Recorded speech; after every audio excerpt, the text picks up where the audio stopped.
I think we've had recruits here every single day from that first Monday. We want to be open. I thought a big part of it was, we had a lot of former Cornhusker football players here this past weekend, so it was great to host them. I think anytime you have two Heisman Trophy winners at our practice, it's pretty cool. And so I thought it was just a great vibe all around. Lots of high school coaches, a ton of recruits and their families, former players. It was a really good weekend, and I think in recruiting, a lot of people are curious, right? So everywhere I go, people are kind of asking me like, hey, we're going to land this guy. To me, we don't put time frames on things. We wanted everyone to get here to see it, to see the staff, to see the campus, to see the opportunity, to see the new building right behind us, to sort of see everything, and then hopefully we can get them back for the spring game or for official visits, and we'll have a good class. Was that the biggest recruiting weekend you had, just in terms of depth of talent and numbers throughout coaching career, whether it's head coach or an assistant? I mean, going back to even. Yeah, I think the thing that I had, I think the thing even at Temple, like we had a lot of great players come through there because it was right in Philadelphia. Baylor was right in the middle of Texas, so I think we always had a lot of good players come through. But that was a really fine group that we had coming through this weekend, and really really great families, really cool people. The thing that we don't do is we don't really recruit. We don't. We're not trying to talk slick. We're not trying to tell everybody, things that they want to hear. We very simply talk about our program, how we're going to do things, what we're built upon, and also our vision for each person and what it'll be like when they're here. So it's really transparent. It's not for everybody, but I think a lot of guys will find that they'll want to come to a place like this, come to Nebraska. We had a chance to talk to Ramir Johnson. I know somebody you were interested in kind of seeing before camp started. What has he kind of shown maybe in those first 4 to 5 practices, and maybe how can you guys utilize him a little bit more than you utilized last year?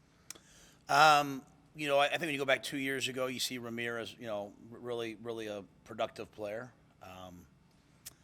I've been really, really happy with him. I've been happy with him all off season, but I think he's had a really, really good camp. I think he had like I don't know what period it was. I think the first play. I think he had like a 60-yard run the other day. I think the thing with Ramir is he's quiet. He does what Christian McCaffrey used to say to me. He wished that players would, the best players play loud, and so Ramir so far is playing loud. Excellent outside zone runner, but running with power, picks up blitzes, can run all of our halfback passing game is, there's a lot of option routes, a lot of things that require some depth, and he's picking it up really well, really coachable, and an excellent guy all throughout the program. I think if you talk to anybody, everyone likes him. So really happy with him. I think he has a ton of roles. Today we had a couple of receivers down. Asked him, said, hey, be ready to go out and play in the slot. I think he's a guy that can do all of that. How do you get a player who's quiet to turn the volume up? One of the best players I ever coached is Stephon Gilmore. One of the quietest guys I've ever been around. One of the benefits of playing, I think, for our staff is that we don't try to change who you are. A lot of coaches want you to fit into this cookie cutter mold. I think it's really affecting young people. I got guys on this team like they're into photography, they're into cooking, they're into this, and then they go to these other places that want them just to be a football player. These guys aren't football players. They're young people who play football, and so I want them to be themselves. And so, we traded for C.J. Henderson in Carolina. As quiet a guys I've ever been around. I don't need spokespeople. I need leaders. I don't need people who are, great in front of the camera. I think, a lot of people talk about a lot of our videos. If you notice in our videos that we post, and I'm proud to post those, they're always of us working. They're never of us talking, right? They're always of us working, and the program is built on work. It's not built on hype. Ramir doesn't have to change anything about himself, personality-wise. Just has to play loud, make plays. Yeah, Matt, were there any position changes you made with guys? Maybe like those guys in gray jerseys that. Yeah. Explain more of that. Yeah, the gray jersey guys are guys kind of doing two ways, playing both ways for us. So Jaleel, the numbers went down at wide out. He came over and gave us some reps at wide receiver today. So he's still playing defensive back, but also playing receiver. AJ Rollins, he's gone over a couple times as a defensive lineman. I think he's probably had the most sacks on the team. So he practiced with the D-line today, but also can give us reps at tight end. So I personally think he has a real future there. I don't make guys move. I think he's feeling his way, but he's a great, great, great kid. He's kind of like, when I say kid, he's a young man. He's a great young man. He's sort of like, hey, what do you think is best? So we've kind of been playing him both ways over the last couple of weeks, and then we put him over on defense, but kept the gray jersey on him, just in case we need to move him over to offense. That way Jay's not having to run a penny out there. So I think those would be two main ones. I don't know if there's anything else, Keith. Those are the only two grays. Yeah. So, but even in the position changes. Yeah, I don't think. I think that's it. So, it's one of the challenges I've told the team is this is such a great group of guys, and they don't want to make a mistake. And playing football and being good at football and practicing is about making a lot of mistakes and correcting the mistakes. The key is to not make repetitive mistakes. So trying to get them just to kind of relax a little bit, and everything's new for them. We go out there today. Today was, sometimes you see me, I have to call them all up and talk to them like, hey, calm down. This is the drill. Some coaches are new. So we're kind of still feeling our way. I could see a couple more position changes probably in the near future with some guys just to help them get on the field. Coach, can you elaborate on taking away the single-digit jersey numbers? Yeah, so when I was at Temple, it started when I was the offensive coordinator at Temple. Al Golden was the head coach, and then I did it when I was the head coach there, and I did it as the head coach at Baylor. Hey, guys, great to see you. Then I was the head coach at Baylor, and then Willie Taggart took it to Oregon when he went there, so it kind of became something. But I got really tired of having a guy in my program who had spent 3 years and number 47 was getting ready to play and wanted to wear number 1 or number 3, and he had earned it, and we would give it to a recruit. So what we decided was, 1 through 9, and now 0 through 9, would go to the 9 or now 10 toughest guys on the team. And when I say toughest, we define that for the guys, but really the guys who best exemplify what it means, to be a Cornhusker, right? To be accountable, to be dependable, to be tough, hardworking, competitive every single day. And so as we get into training camp, those, we'll vote on it. It won't be the coaches. The players will vote on it. And we hope it kind of becomes a tradition. So as we have wholeheartedly embraced all the great traditions that are here, hopefully this will be something new that people will get into, and there will be a long line of guys who earn that jersey number. A lot of respect for the guys that were in those single-digit jerseys because it's not fun to have your number taken away. But I think the cool thing now is as recruits say it to me, as guys say it to me, can I wear number 3? Absolutely. Just have to earn it. And there's no delineation, right? The first guy that we vote in, he picks whichever number he wants. The second guy, he picks whatever number he wants. And over time, at least at Temple, hey, the number 6s were all kind of this position. The number 3s were all DBs, I've had freshmen earn it. I've had seniors earn it. I've had times where we didn't get to all 9, unfortunately, early on. We'll have 9 or 10 guys here. There's plenty of guys who deserve those numbers. Coach, has Casey been given any kind of green light to do some light throwing, or looked like he was doing a little bit in warm-ups, or is that just what he's been doing? I hate that I don't have that correct answer. He's not throwing with us yet, so they talked last week about beginning a progression, but I'm not sure the exact date. So I will say Casey's doing a wonderful job of he's kind of become like a coach. He knows he's in there every night working. He knows the progressions as well as anybody, the depths. I mean, he's really a smart guy who's putting a lot of time in. We got to talk to Jeff Sims a little bit today. What have your early impressions been on the field and how he's acclimated to the program? Yeah, I think he's probably like everyone else. He's trying to learn the system, learn the footwork. Everything's new for him. I think Jeff brings a dynamic element into the game in that he can throw and run and is really smart and is a great teammate. I think the guys all really like him. I think he has natural leadership capabilities. So I'm excited to see what he does. I think we've kind of every day's been a little bit different. We started off throwing it, and then Thursday we ran it a ton to get because the first day in pads. Saturday we mixed it. Today we finished with 2-minute drills and stuff like that. So I think Jeff has a ton of potential. He just needs reps, needs to get comfortable. You had made a comment about, I want to go back to you really quick with the gray jerseys and the switching positions or maybe playing both ways.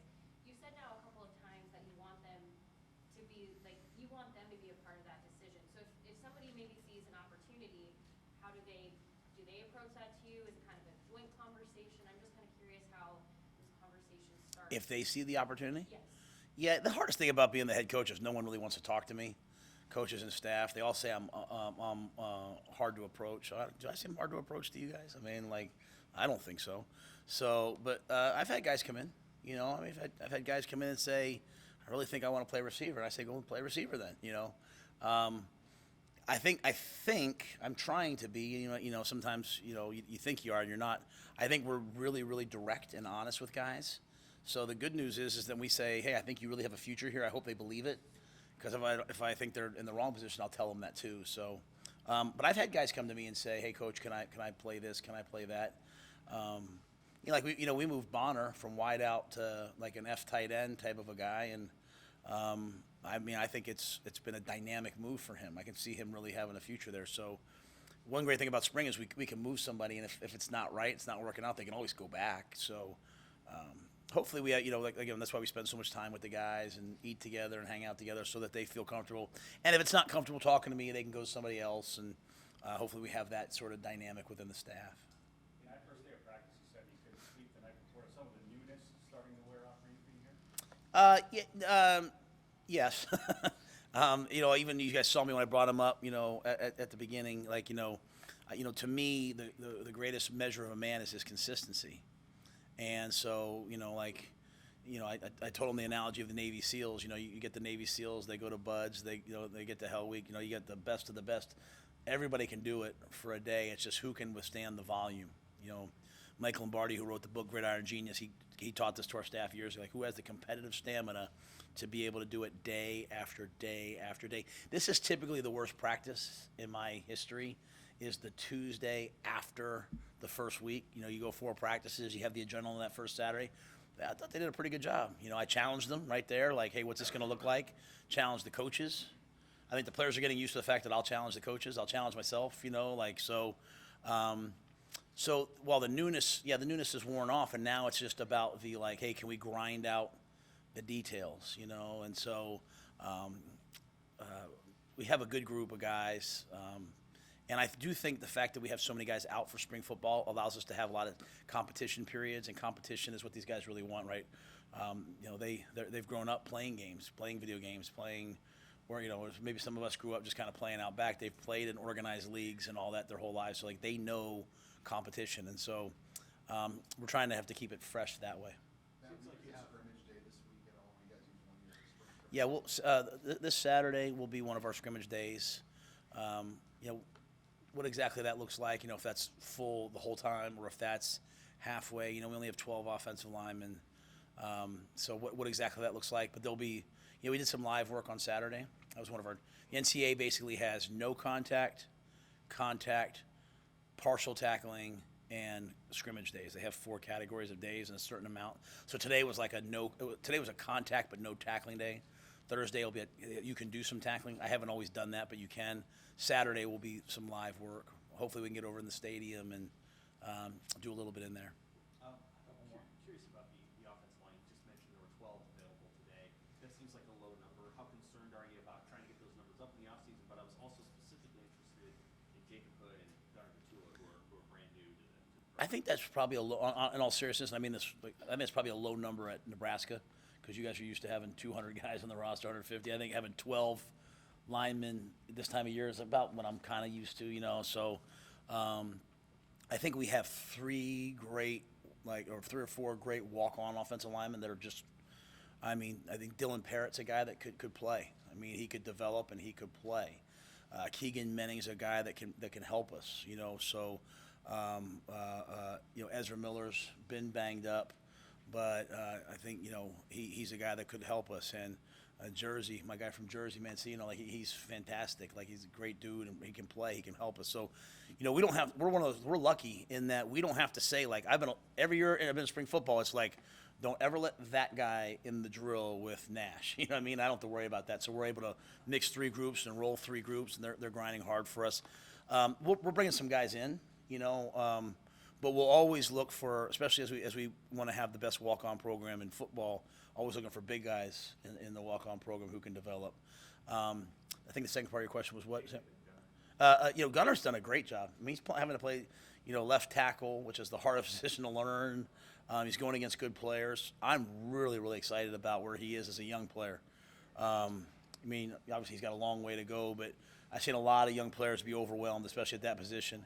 And then Jacob, Jacob's had a lot happen, just from he had some medical things he had to get done. We have just some tremendous medical help here. I mean, Drew Hamlin has stepped in and done a great job, and so he got back, and I think he's coming. He's got a lot of work to do, but he's coming.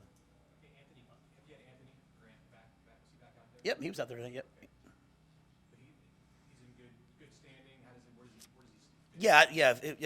Yeah. There's never a bad standing with me, right? Like if you haven't done something or there's something that causes me to say, hey, you can't practice, it's real simple for me. Like if you have a pulled hamstring, you can't practice. Doesn't mean I don't love you. It just means you can't practice. If something's happened like academically or socially or anything like that, and I say, hey, right now you can't practice, doesn't mean I don't love you, right? And I think that's one of the big things, that we want the guys to understand. Like we're gonna correct actions, but we always gonna love the guys. I love Anthony.